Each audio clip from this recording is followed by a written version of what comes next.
Hey everyone, in today's video, I'm going to show you how to set up your Godaddy domain with your Microsoft Outlook email client. And I'm also going to show you, let's say for example, you have 10 employees in your office. I'm going to show you how to set all of that up through your hosting provider.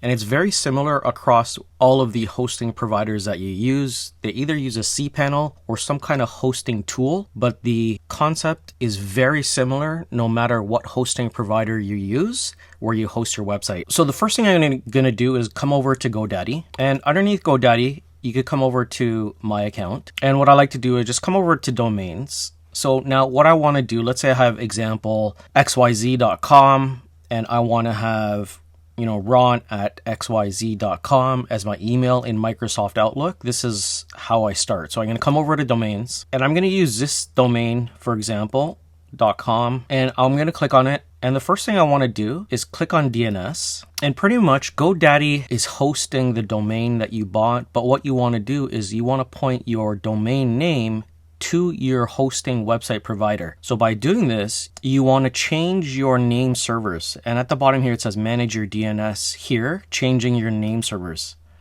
And right now you can see that my name servers are hosted with siteground.us. So now what I'm going to do is come over to siteground.us. I'm going to log into my portal, and as you can see, I've got over 15 domains that I'm hosting here.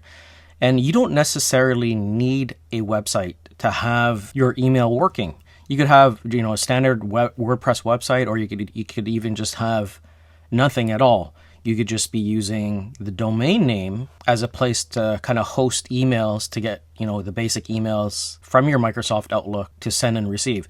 So with this domain, the first thing you want to do, if you don't have your website, what you can do is you could click on new website. You could either select new domain, existing domain, temporary domain. So let's say use a domain you already own. So I'm going to say I'm going to use a domain that I already own. I'm going to put in that domain name, and I'm just going to put this, for example, click continue. Okay, and now what I like to do is skip and create a blank site. Okay, and I'm just going to skip all of this stuff because I don't need it. So now it's creating the site automatically. And this is very similar to other service providers, but you will see exactly. So now it's underneath site tools. And now you could actually select the name servers. And this is the key part that you want to look at, the name servers. So you want to copy the first one and the second one. So, and I'm going to show you an example here. I'm going to come over to my account and I'm going to go to my websites, and I'm just going to show you an example. So if I go to site tools, for this website, you're going to notice that the domain, the NS, the name servers are the same for all of them. Okay, if you come over here, so that's 242. If I come over here, it's going to be the same. All right, so ns1.siteground.net. So with the new website that I created, I'm going to come over to site tools, and now what I'm going to do is ns1.siteground.net. I'm going to copy this over here. So I'm going to copy that. I'm going to come back to GoDaddy. I'm going to use my own name server. So I'm going to paste that in. Then I'm going to take the second one, copy that, paste that into the second one, and click on save. Okay, so now what's going to happen, it's going to give you continue and verify your identity.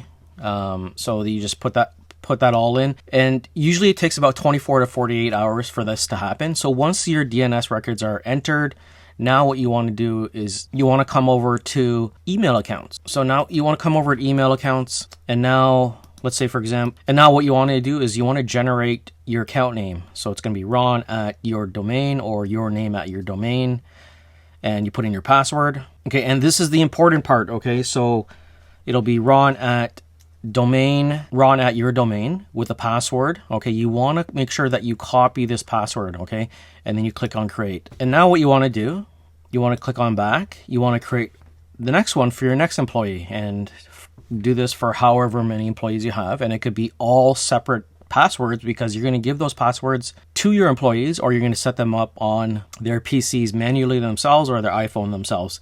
And then over here is an important part. Okay, so remember this part, email configuration. Incoming server is an IMAP on port 993, and the outgoing is this. So now what you want to do is you want to come to Outlook. You go to Tools in Outlook, and you come over to Accounts. And now what you want to do is you want to click on the plus to add an account. Okay, so now what you're going to do is you're going to put in that email account name, for example, Ron at yourdomain.com, whatever it is. This is the one that you have purchased. So you click on continue. Okay, so it's asking if this is Google. I'm going to say it's not Google. And what I'm going to select is IMAP POP. Okay, this is very important. Now you want to go back to SiteGround or your hosting provider. And now what you want to do is you want to copy this. Okay, so it's going to give you your incoming server name. So your incoming server name is this. With port 993, you want to make sure it's 993. Now you're going to select your outgoing. Okay, so your outgoing is this. And now you're going to select port 465. 465 is there. And then that password, that specific password that you put in there. And then you click on add account, and that's it. Now, if this doesn't work, I'm going to create another video called troubleshooting, and you could go over troubleshooting because there's a couple of ways of troubleshooting this. There's incoming, there's outgoing, there's IMAP and POP. But that's it for the video. The next step you want to do for your next employees is you go to their machine, go to their Outlook, install Outlook, create the accounts in Outlook. You don't have to do anything with Godaddy anymore because you already forwarded the DNS. The only thing that you have to change is the account setup in Outlook for each of your employees. So that's it for the video. Hope you like it. If you liked it, please subscribe, like, and comment, and I'll see you in the next one.